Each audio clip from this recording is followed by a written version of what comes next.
Working in customer support is never easy. Working in tech support? I can't even imagine. Welcome to this episode of Tales from Tech Support. Our first tale is from Simdestro. I work in in-house IT in a medical research institute in Germany. Not much to tell, but it's one of the stories every new IT employee here gets to hear. You would think that people here would have some basic understanding of computers and machines, but this one user, let's call him Martin, was a bit untalented with computers. I can understand that someone doesn't know some basic Windows stuff, certain software, or else, but some basics should be there. Martin had a problem with his monitor turning off and on randomly. As we were a little bit understaffed and had only little to no time to walk to every user's office to analyze, I told him to try a new cable, because this solved the problem in the past. He came to us to get a new cable. I gave him one and told him to try it out. Half an hour later, Martin called me. The new cable does not work at all. I asked the basic IT questions, is the monitor turned on, etc., but none of them seemed to be the problem. So I took the time to come to him. He was fiddling around on the back of the monitor complaining about the cable not fitting. Remember those plastic caps on new cables to protect the connector? He tried to plug his new VGA cable in with this cap still on. Severely damaged his monitor with it, ended up with me getting him a new monitor and explaining to him how to plug in cables. He thanked me. Everything was okay. Our IT department had a good laugh and things were forgotten shortly after. Something like 4 months later, Martin called again. One of his USB ports stopped working. I walked directly to his office since I was on my way to another user. Turns out he somehow didn't manage to plug his USB stick in the right way. Basic trial and error everyone has with USB ports at one point. But somehow, he managed to push so hard on that the USB port broke off internally, now just wiggling around.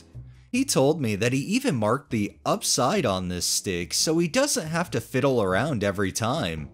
I don't know if you ever tried to jam a cable or USB stick in with something blocking it from going in, but it takes quite some force. Don't know how this happens on accident. Can't make this shit up. Edit to add, Martin is in his mid-30s, so not some random old guy.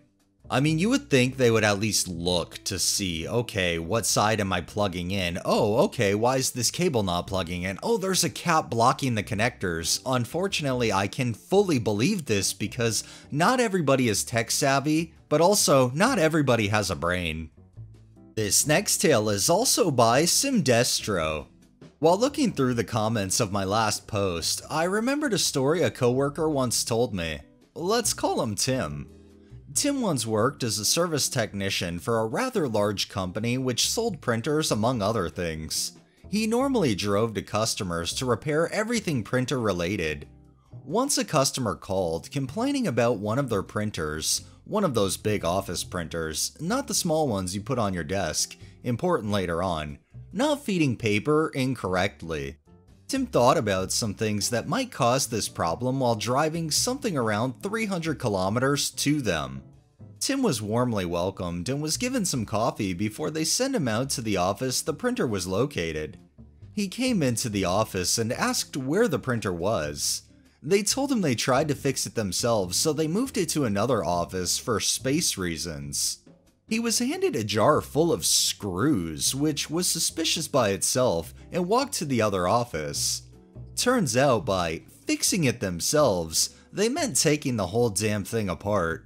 Every screw they could find was in said jar. The smaller parts like motors, smaller plastic stuff and such were stored in another jar, and bigger parts from the housing were just laying around the office. They even took the gearbox apart. After a minute of awkward silence, they asked him if he could put it back together. He told them that putting the printer back together was most likely more expensive than just buying a new one, but they insisted. Tim called his boss to ask what to do. Boss approved of putting it back together, so he took his time putting it back together, which took around 9 hours. Remember, everything, every single piece, every single screw resulting in a massive bill. They never heard from this customer again. Probably some higher up complained about this more than stupid decision. I really don't know what is going on in some people's heads. Sometimes I'm glad that such people don't drink from the bucket while cleaning. Edit to add, yes, everything worked fine after the reassembly. A small sensor somewhere caused the initial problem. It wasn't even replaced, just thoroughly cleaned.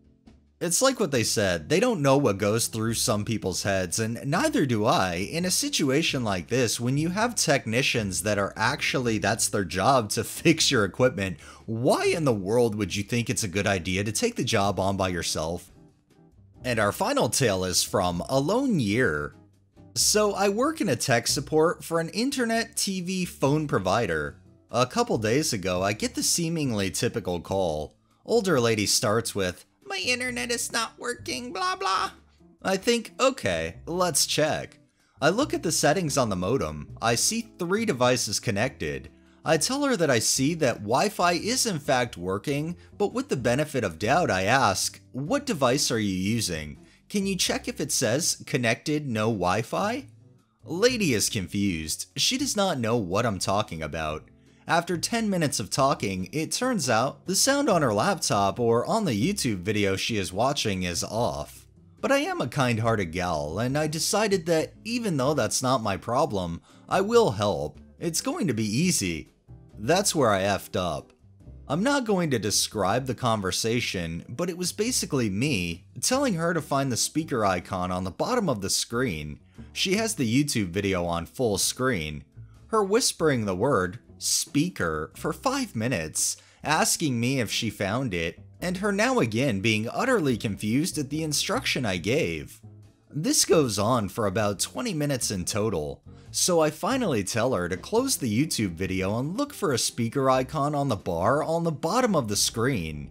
Another 20 minutes pass and nothing. She says she doesn't have that. So I instruct her to go to the control panel. The process is the same. She whispers control panel for 5 minutes. I keep giving her different instructions, changing ways we can get to the volume settings, then she goes into the whispering again, not talking much, not asking me any questions, just whispering. In the meantime, her husband yells, "You off the phone already?" periodically. It now turned into a 1-hour-long call and we are nowhere close to finding the volume settings. I am patient, but I'm getting more and more worried that we will never find it. I tried every trick in the book to make it easier for her to find the volume settings. I'm sweating. The old lady is not giving up. It's been 1 hour and 40 minutes. We didn't reach the volume setting and, I don't believe it, after spending all this time on this woman, the call drops. Can't reach CX back. I never felt so relieved and so defeated at the same time. I hope she found a way to turn the volume on. I feel like regardless, new tech should come with at least like a beginner's booklet or something that just lays out the basics so people know how to actually use what they bought. Because not everybody is tech savvy and I understand that. But the fact that you had the patience, didn't freak out at this person or anything, I commend that. And like you, I hope she figured out how to turn the volume on. Alright, that's enough tales for the day. Well, that wraps up this episode of Tales from Tech Support. If you liked the video, please drop a like, share my content on all of your social media, subscribe if you haven't already, and make sure to hit that bell so you're notified every time I upload, and drop a comment down below. It really helps with the algorithm and helps new people find my channel. Thanks for watching, thanks to my patrons, have a great day and stay safe out there.